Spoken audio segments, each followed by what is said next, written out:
Welcome back to Jersey Matters. I'm Larry Mantee. We have a challenge to State Senator Jennifer Beck in the 11th District in Monmouth County by Vin Gopal, who has been on the show before. Gopal is the former chair of the Monmouth County Democrats. You had great success as chair in your 4 years, pulling off a stunner, as people thought, in the heavily Republican Monmouth County.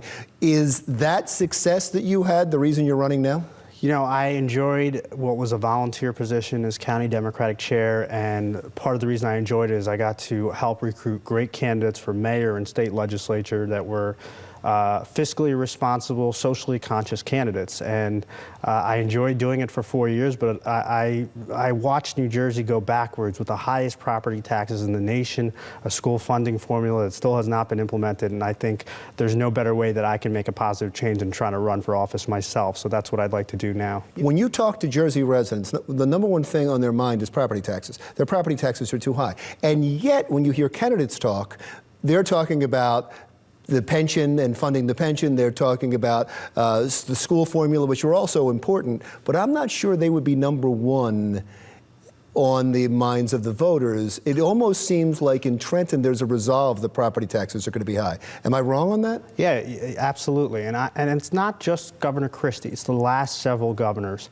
We have a problem in New Jersey of mass municipality madness. We have towns like Lock Harbor, which is in the 11th District, which has a population of a couple hundred people. The mayor of Lock Harbor courageously wants to merge his town, lower taxes for all the residents nearby, and the state is not allowing him to do that. We have hundreds of school districts, authorities, agencies, and there is a way to do this by protecting current employees. So if you're able to do that, which I don't know if one state senator can do, but you have to tell me how you can do that. But if you could bring down property taxes, how do you then fund the pension? How then do you fund the schools? Well, first of all, we have to, it shouldn't always be, right now we have a system where property taxes is tied to the schools. It might necessarily be that it should be tied to income taxes, because right now it's not fair to seniors and middle-class families. We have to kind of look, New Jersey is just so broken, and we've watched a state that people are leaving every day to go down to Florida, the Carolinas, anywhere they can get out, because we're the highest taxed. I want to stop you for 1 second, only because you kind of separated the pension fund. All three are tied together. Absolutely, they are. Okay, that's all. I wanted to make sure that you weren't saying that. No. This is all one issue. We can do, if we are able to start consolidation and shared services. Larry, let me tell you a simple thing. You have two towns, and they both negotiate for their own healthcare contracts. One town has 20 employees, the other has 10, and they're both negotiating with the healthcare industries instead of just saying, let's merge our contracts together and get a lower rate for all the taxpayers. Same with waste management contracts. Same with hundreds of other things that government does so ineffectively.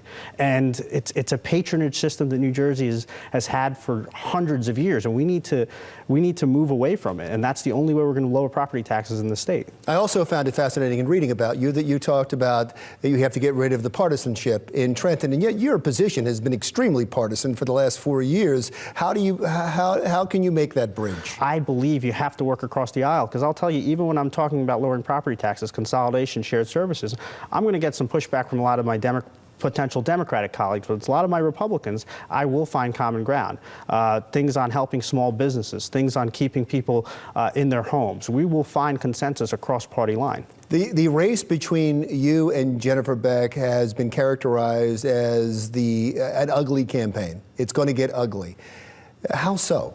I don't think so. I don't think it's going to be an ugly campaign. My issue with Senator Beck, who I like personally, is that she has not been consistent on any issue. She's voted against women's health care funding. She's voted only woman in the entire Senate to vote against pay equity.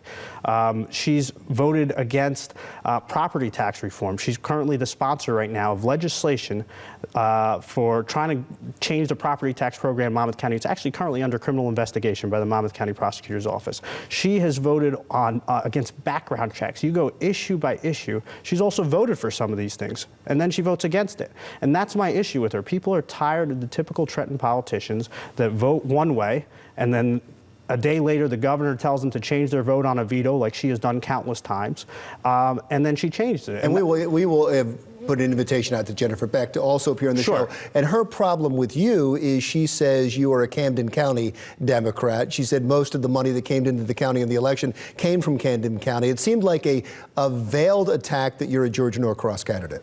Yeah, see, that's just not true. If you look at, and this is where voters, I believe in an educated electorate, they can go online, they can look at the election reports, and they can see that the Monmouth County Democrats have received little to no money from the Camden County Democrats over the years. We've received money from folks all over the state that believe in good government. It's the reason why the first Democratic majority that's in Matawan, New Jersey right now lowered taxes for the first time in 17 years after 17 years as a Republican control.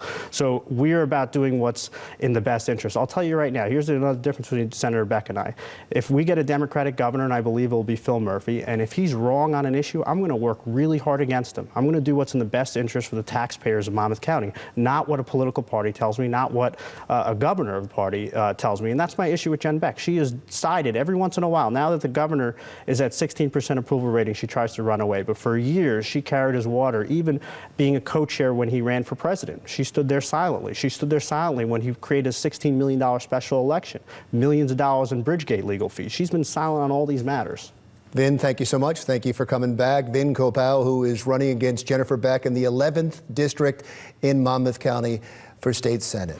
Still to come on Jersey Matters, you've heard a million times about the Asbury Park comeback. This time, it may be for real. We'll explain next.